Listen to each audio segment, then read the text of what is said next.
আসসালামু আলাইকুম বন্ধুরা। এই যে আপনাদের মাঝে একটা খুবই গুরুত্বপূর্ণ বিষয় আলোচনা করতে আসলাম। আসলে আমি কিছুক্ষণ পর হয়তো আবার একটা নতুন বিষয়ের আলোচনা করতাম বা করব, এমন অসুবিধার ব্যাপার নাই। তবে মাঝখানে আমি এই ভিডিওটা আপনাদের মাঝে দিচ্ছি। আপনারা অবশ্যই মনোযোগ সহকারে শুনবেন। তারপর নিজেরাই বিবেচনা করে কিছু কমেন্ট মন চাইলে লিখে দেবেন। আচ্ছা বলি, বিষয় হচ্ছে এই যে আমি এখানে একটা খাতায় জিনিস লিখে রেখেছি। সেটা হচ্ছে রুহানি চিকিৎসালয়। আচ্ছা, এটা হচ্ছে আমার চিকিৎসার প্রতিষ্ঠান বা চিকিৎসার স্থানের এটা নাম। এই নামটা দিয়েই আমার সবকিছু আরকি পরিচালিত হয়। তো বলি, আমাকে এক ভাই, এক বন্ধু, এক আপন কেউ শুভাকাঙ্ক্ষী ব্যক্তি আমাকে আরকি ফোন দিল। দেওয়ার পর আমাকে কিছু বিষয়ে তথ্য আরকি আমাকে জানালো।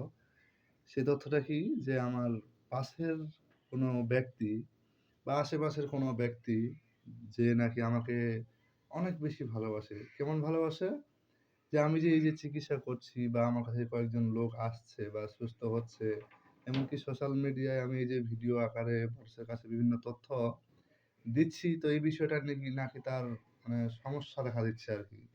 তো মানে এতটাই সমস্যা দেখা যাচ্ছে যে হয়তো সে শারীরিকভাবে অচল হয়ে পড়েছে সম্ভবত। না হলে তো তার এতটা মানে ভালো লাগার কথা ছিল না।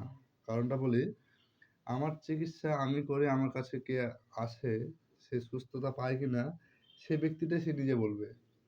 সে যদি সুস্থতা না হয় তে পরবর্তীতে তার প্রয়োজন নাই এখানে আসার। আর একটা ডাক্তারের কাছে সবাই সুস্থ হবে এমনটাও না। আচ্ছা, আমি রুহানি চিকিৎসালয় খুলেছি, চালু করেছি এটা বহুদিন ধরে। আমি জন্মগতভাবে এইসব বিদ্যাগুলো অর্জন করেছি। আল্লাহর রহমতে আমাকে সামনে এগোতে আমার আল্লাহই সাহায্য করেছে।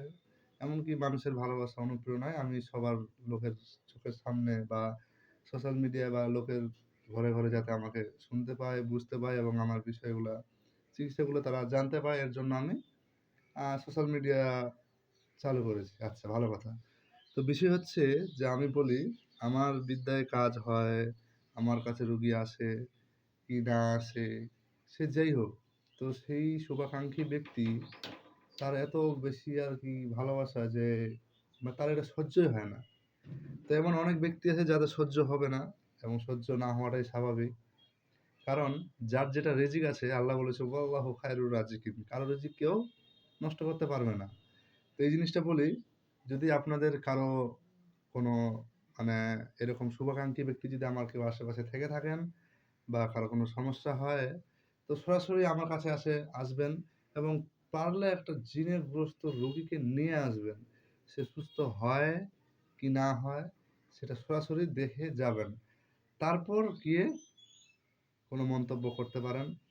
নচেৎ একে ওকে এই সেই বিষয়ে আলোচনা করা, বলা, এই জিনিসগুলা কিন্তু মোটেও একটা ভালো বিষয় না। তো আপনাদেরকে বলে দেই, যাদের এই ভালোবাসাগুলো আমার প্রতি কাজ করছে, তারা সরাসরি আমার সঙ্গে সাক্ষাৎ করে এবং রোগী এনে রোগীটাকে সুস্থ হচ্ছে কিনা দেখে নিয়ে যাবেন। তো যাই হোক, আমি অনেক কিছু বলতে চাইছিলাম, যদিও মনের কথাগুলো সব মনে রাখলাম। শুধু ইঙ্গিতবাহক কিছু কথা বললাম। তো যার এইসব সমস্যা আরকি আমার মানে সোশ্যাল মিডিয়ায় আসাতে বা আমার এইসব বিষয়ে লোকের মাঝে প্রকাশ করাতে যদি কারো ব্যক্তিগতভাবে কোনো সমস্যা হয়ে থাকে, তো কি করবেন? অবশ্যই আমার কাছে সরাসরি চলে আসবেন। আমি আশা করি আপনাদের সমস্যার সমাধানগুলা করে দিব। ঠিক আছে? তো আর বেশি আপনাদের কাছে আর কিছু দেখাচ্ছি না। দেখাতে মন চাইছিল কিন্তু থাক, আল্লাহ ভরসা। আগামীতে আপনাদের মাঝে কিছু ভালো একটা ভিডিও নিয়ে আসবো। তো এই বিষয়টা অবশ্যই একটু মনোযোগ সহকারে দেখবেন। আর যদি আপনাদের যারা আমার চিকিৎসক, আমার ভক্তবৃন্দ আছে বা আমাকে যারা আমার শুভাকাঙ্ক্ষী আছে, তাদের মাঝে যদি কেউ এরকম কথাবার্তা প্রকাশ করে, তাদেরকে অবশ্যই এই ভিডিওটা দেখিয়ে দিবেন কিংবা বলবেন যে, "আপনি সরাসরি দাদা চলে যান তার কাছে একটা রোগী নিয়ে।